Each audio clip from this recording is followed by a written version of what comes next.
அனைவருக்கும் வணக்கம். Welcome back to our channel. இன்றைக்கி விழாவில் பார்த்தீங்கன்னா வெள்ளிக்கிழமை, அதுவும் ஆடி வெள்ளிங்கிறதே ரொம்ப மங்களகரமான நாள்.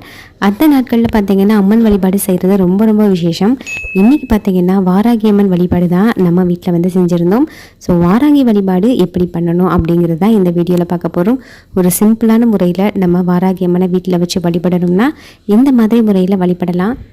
இப்போ தான் முதல் முறையாக நம்ம சேனலில் வரும் வீடியோஸ் பார்க்குறீங்கன்னா மறக்காமல் சேனலை சப்ஸ்கிரைப் பண்ணிக்கோங்க. ஆடி மாதம்னாவே அம்மனுக்குரியதான ஒரு மாதம் தான். இந்த மாதத்தில் அம்மன் வழிபாடு செய்கிறது ரொம்ப விசேஷம். முதல்ல பார்த்தீங்கன்னா முதல் வெள்ளியில் குலதெய்வ வழிபாடு செய்யணும். அடுத்தடுத்து வர்ற வெள்ளிக்கிழமைகளில் அம்மன் வழிபாடு செய்யணும். அம்மன் சிலைகள்லாம் இருந்ததுன்னா வீட்டில் அபிஷேகம் பண்ணுறது ரொம்ப ரொம்ப நல்லது. அதிகாலையில் பார்த்தீங்கன்னா 4 மணிக்கெலாம் எனக்கு டே ஸ்டார்ட் ஆயிடுச்சு. வெளியில் பார்த்தீங்கன்னா மஞ்சள் தண்ணீர் வந்து தெளித்து கோலம்லாம் போட்டாச்சு. அதுக்கப்புறம் பார்த்தீங்கன்னா ஒரு சிம்பிளான கோலம்லாம் போட்டாச்சு. அதுக்கப்புறம் உருளிலாம் ரெடி பண்ணி வச்சதுக்கப்புறமா துளசி மாடத்துக்கும் தீபம் ஏற்றி வச்சுட்டேன். வெள்ளிக்கிழமை மட்டும் இல்லாமல் எல்லா நாட்கள்லேயும் தீபம் ஏற்றி வைக்கிறது ரொம்ப நல்லது. இன்றைக்கி பார்த்திங்கன்னா ரொம்ப முக்கியமான நாள். அதாவது இன்றைக்கி பார்த்திங்கன்னா பஞ்சமி திதியில் வாராகி வழிபாடு செய்கிறது தான் அதிகமான பவர் இருக்கும் அப்படிங்கிறது ஒரு நம்பிக்கை. ஏன்னா பஞ்சமி திதிங்க வாராகி அம்மன் அவதரித்த தினம். அந்த தினத்தில் நம்ம பூஜை செய்கிறதுனால நம்மளுக்கு அதிகமான பலன்கள் கிடைக்கும். நார்மலாகவே பார்த்தீங்கன்னா அதிகாலையில் எழுந்திரிச்சோன்னா சாமி பாடல் கேட்குறது என்னோடய வழக்கம். இன்றைக்கி பார்த்தீங்கன்னா லக்ஷ்மி சரஸ்வர நாமம், லலிதா சரஸ்வர நாமம் நான் ப்ளே பண்ணி விட்டுட்டேன். பூஜையெல்லாம் செய்ய ஆரம்பிச்சிட்டேன். நம்மளுடைய கொஞ்சம் இருக்கிற பிளேஸில் பார்த்தீங்கன்னா நான் வந்து கொஞ்சம் செடிகள்லாம் வந்து வச்சுருக்கேன். ஸோ அதில் பார்த்திங்கன்னா அரளிப்பூலாம் வந்து எடுத்துகிட்டு இந்த பூக்கள் வந்து அம்மனுக்கு சாத்துறது ரொம்ப நல்லது.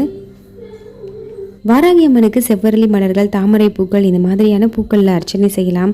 அதுக்கப்புறம் சங்குப்பூ இது மாதிரி பூக்கள் பார்த்தீங்கன்னா கிடைச்சதுன்னா கண்டிப்பாக வாராகி அம்மன் வழிபாடு வீட்டில் செய்கிறீங்கன்னா இந்த மலர்களை கொண்டு நீங்கள் அர்ச்சனை பண்ணுறது ரொம்ப நல்லது.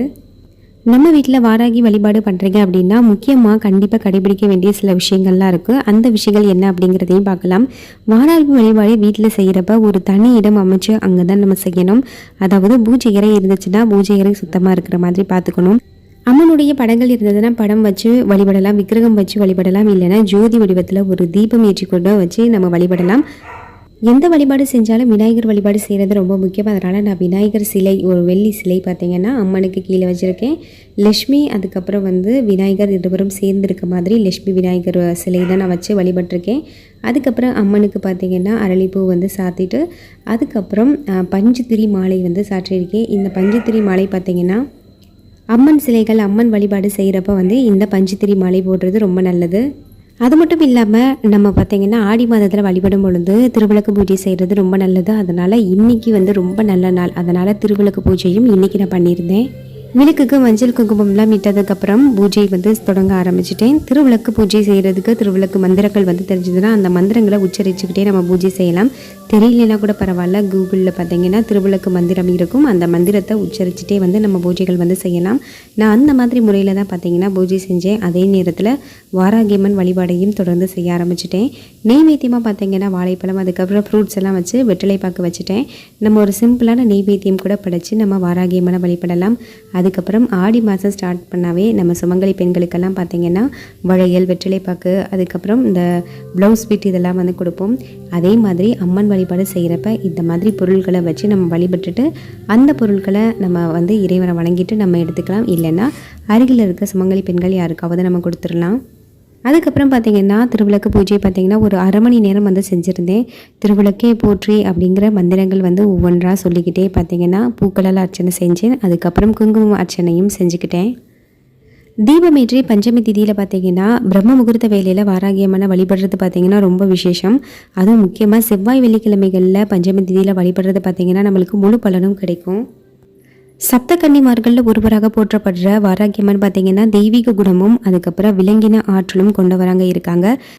இந்த தாயை பார்த்திங்கன்னா உக்ர தெய்வமாகவும் வணங்குறாங்க. அது மட்டும் இல்லாமல் மனதில் எந்த ஒரு கெட்ட எண்ணங்களும் இல்லாமல் இந்த அம்மனை வணங்கணும். அப்போ தான் நம்மளுக்கு அதுக்கான பலன் கிடைக்கும். வாராகி அம்மனை வழிபடுறவங்களுக்கு எதிரிகளே இல்லாமல் போவார்கள். அப்படின்னா அவங்க இல்லாமல் போகிறதுன்னு பார்த்திங்கன்னா அவங்களுடைய மன மாற்றத்தை உருவாக்குறவங்க தான் வாராகி. நிறைய பேருக்கு பார்த்தீங்கன்னா குலதெய்வமாக வந்து சப்த கன்னிமார்கள் இருக்காங்க. அந்த சப்த கன்னிமார்களில் பிரம்மி, மகேஸ்வரி, வைஷ்ணவி, கௌமாரி, வராகி, இந்திராணி, சாமுண்டி இது மாதிரியான சப்த கன்னிமார்கள் இருக்காங்க. அந்த சப்த கன்னிகளில் ஒருவர் தான் வராகி. இந்த மாதிரி வராகி அம்மனுக்கு பார்த்தீங்கன்னா பன்றிமுகமும் பெண்ணினுடைய உடலும் கொண்ட வராகி அம்மன் பார்த்தீங்கன்னா எதிரிகள் வந்து தீய சக்திகள், அதுக்கப்புறம் கடன், இது போன்ற துயரங்கள் இது மாதிரி எதுவுமே வராமல் இருக்கிறதுக்காக இந்த தெய்வத்தை வந்து வணங்குறதுனால நம்மளுக்கு இந்த மாதிரி எந்த பிரச்சனைகளும் வராது அப்படிங்கிறது ஒரு பெரிய நம்பிக்கை. இந்தியாவிலே பார்த்தீங்கன்னா காசி, தஞ்சாவூர் பெரிய கோவிலில் பார்த்தீங்கன்னா வராகியம்மனுக்கு தனி சன்னதி அமைஞ்சிருக்கு. புராண கதைகளின்படி வராகியம்மன் பார்த்தீங்கன்னா அன்னை பராசக்தியோட போர் படைத்தளபதியாக இருந்திருக்காங்க. அது மட்டும் இல்லாமல் வராகியம்மனை வழிபடுறதுனால 3 உலகத்திலும் எதிரிகள் இருக்க மாட்டார்கள் அப்படிங்கிறது ஆன்றோர்களுடைய வாக்காக இருக்குது. வாராகி அம்மனை வழிபட நினைப்பவர்கள் பார்த்தீங்கன்னா மனத்தில் எந்த வித தீய எண்ணங்களும் இருக்கக்கூடாது அப்படின்னு நான் ஏற்கனவே சொல்லியிருக்கேன். மன தூய்மையுடன் தொடர்ந்து வாராகி அம்மனுக்கு உரிய மந்திரங்களை எல்லாம் சொல்லி தினமும் மனமுருகி வழிபடுறதன் மூலமாக நம்மளுக்கு வாராகி அம்மனுடைய பரிபூரண அருள் வந்து கிடைக்கும். அது மட்டும் இல்லாமல் வீட்டில் வாராகி அம்மனுடைய படங்கள், விக்கிரகம் இது மாதிரியாக வச்சுருக்கோம் அப்படின்னா வடக்கு நோக்கி வச்சு வாராகி அம்மனை வழிபடுறது ரொம்ப நல்லது. ஏன்னா வாராகி அம்மனுக்குடைய திசைன்னு பார்த்தீங்கன்னா வட திசை, அந்த திசையில் வச்சு வழிபடுறது ரொம்ப நல்லது. வராகி அம்மன் வழிபாடுகளில் பார்த்தீங்கன்னா வீட்டில் தினமும் வந்து அகல் விளக்கு ஏற்றி அந்த அம்மனை நினைச்சு வழிபடலாம். அம்மனுக்கு விருப்பமான மலர்களுடைய கலர்னு பார்த்தீங்கன்னா நீலம், சிவப்பு, மஞ்சள் இந்த மாதிரி நிறங்களில் பார்த்தீங்கன்னா பூக்கள் வந்து நம்ம அணிவிக்கலாம். அதே மாதிரி உடைகளும் வந்து உடுத்தி நம்ம அழகு பார்க்கலாம். ஏன்னா விக்கிரகமெல்லாம் இருந்துச்சுன்னா நம்ம உடைகள் வந்து உடுத்தும் போது இந்த நிறங்களை உடுத்துறது ரொம்ப நல்லது அப்படின்னு சொல்லுவாங்க. நெய்வேத்தியமாக தயிர் சாதம், மாதுளை பழம், அது மட்டும் இல்லாமல் சக்கரவள்ளி கிழங்கு இது மாதிரியான பொருட்கள் வச்சு நம்ம நெய்வேத்தியம் படைக்கலாம்.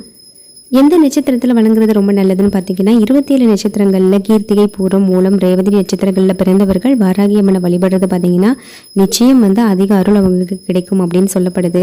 அதே போல் 12 ராசிகளில் மகரம், கும்பம் ராசியில் சேர்ந்தவர்கள் வாராகி அம்மனை வழிபடுறதுனால கஷ்டங்கள் அப்படிங்கிறதே இல்லாமல் போகும். அது மட்டும் இல்லாமல் சனி ஆதிக்கம் இருந்ததுன்னா கூட, சனி திசை அவங்களுக்கு நடக்குது அப்படின்னா கூட வாராகி அம்மனை வழிபடுறதுனால எல்லா பிரச்சனைகளும் நீங்கி அவங்களுக்கு அதிக ஆரோக்கியம், ஆயுள் கிடைக்கும் அப்படின்னு சொல்லப்படுது. இது தவிர வாராகி அம்மனை வழிபடக்கூடிய நாட்கள்னு பார்த்தீங்கன்னா பஞ்சமியில் வழிபடுறோம். அதுக்கப்புறம் பௌர்ணமி, அமாவாசை திதியிலும் கூட நம்ம அம்மனை வழிபடலாம். பஞ்சமி திதி என்று வாராகி அம்மனுக்கு பார்த்தீங்கன்னா மனமுருகி நம்ம அம்மனை வந்து வீட்டுக்கு அழைத்து நம்ம தீபம் ஏற்றி வச்சு வழிபடுறதுனால நம்மளுக்கு சகல சௌபாக்கியமும் கிடைக்கும் அப்படிங்கிறது ஒரு பெரிய நம்பிக்கை. வாராகி அம்மனை பார்த்தீங்கன்னா எந்த மாதிரி நாட்களில் வழிபடணும், இதனால நம்மளுக்கு என்ன பலன்கள் கிடைக்கும் அப்படிங்கிறத எல்லாத்தையும் டீட்டெயிலாக உங்க கூட ஷேர் பண்ணியிருக்கேன். இது கண்டிப்பாக உங்கள் எல்லாருக்கும் யூஸ்ஃபுல்லாக இருந்திருக்கும் அப்படின்னு நான் நம்புகிறேன். அது மட்டும் இல்லாமல் திருவிளக்கு பூஜையும் நான் இந்த நாட்களில் பண்ணிட்டேன். விளக்குக்கு கீழே பார்த்தீங்கன்னா கோலம் போட்டுட்டு அதன் மேலே பார்த்தீங்கன்னா ஒரு பித்தளை தட்டு வச்சு அந்த பித்தளை தட்டு மேலே விளக்கு வச்சு அதுக்கப்புறம் மஞ்சள் குங்குமம்லாம் இட்டு அதுக்கப்புறம் எண்ணெய் ஊற்றி அதுக்கப்புறம் திரி போட்டு நம்ம தீபம் ஏற்றி வழிபடணும். திருவிளக்கு பூஜை செய்யும் பொழுது பார்த்தீங்கன்னா 108 போற்றி மந்திரங்கள் இருக்கு. பொன்னும் பொருளும் தருவாய் போற்றி, போகமும் திருவும் புணர்வாய் போற்றி, முற்றறிவு ஒளியாய் மிளிர்ந்தாய் போற்றி அப்படிங்கிற மாதிரி 108 போற்றி மந்திரங்கள் சொல்லி தான் நான் பூஜையை வந்து நிறைவு செஞ்சேன். இந்த மந்திரங்கள் உங்களுக்கு தேவை அப்படின்னா நான் கீழே இருக்க டிஸ்கிரிப்ஷன் பாக்ஸில் கொடுக்குறேன். நீங்கள் பூஜை பண்ணும் பொழுது கண்டிப்பாக நீங்களே இந்த மந்திரத்தை உச்சரித்து பூஜை செஞ்சுக்கலாம். திருவிளக்கு பூஜைக்கு மட்டும்தான் மந்திரம் இருக்கா, வாராகி அம்மனையும் சேர்த்து வழிபடுறோம், அதுக்கு ஏதாவது மந்திரம் இருக்கா அப்படின்னு நீங்கள் நினைப்பீங்க. கண்டிப்பாக வாராகி அம்மனுக்கும் பார்த்தீங்கன்னா காயத்ரி மந்திரம் இருக்குது. ஓம் ஷாமலாய வித்மகே ஹலகஸ்தாய தீமகே தன்னோ வாராகி பிரச்சோதயாத். ஓம் ஷாமலாய வித்மகே கலகஸ்தாய தீமகே தன்னோ வாராகி பிரச்சோதயா. இந்த வாராகி காயத்ரி மூலமந்திரத்தை உச்சரித்து நம்ம பூஜை செய்யும் பொழுது அதற்கான பலன் வந்து அதிகரிக்கும். இதே மாதிரி பார்த்தீங்கன்னா வாராகி அம்மன் பூஜை பற்றியும் அது மட்டும் இல்லாமல் திருவிளக்கு பூஜை இந்த ஆடி மாதத்தில் பண்ணுறதன் மூலமாக நம்மளுக்கு என்ன மாதிரி சிறப்புகள் கிடைக்கும் அப்படிங்கிறத பற்றியும் பார்த்தோம். கண்டிப்பாக இந்த வீடியோ உங்கள் எல்லாருக்கும் பயனுள்ளதாக இருந்திருக்கும் அப்படின்னு நான் நம்புகிறேன். என்னோட பூஜை உங்களுக்கு பிடிச்சிருந்தா வீடியோக்கு ஒரு லைக் பண்ணுங்கள். இதே மாதிரியான இன்ட்ரெஸ்டிங்கான வீடியோஸ்லாம் வெயிட்டிங்கில் இருக்குது. அதை பார்க்குறதுக்கு மறக்காமல் மை ஸ்வீட் மாம் சேனலை சப்ஸ்கிரைப் பண்ணுங்கள். தேங்க்ஸ் ஃபார் வாட்சிங். நன்றி, வணக்கம்.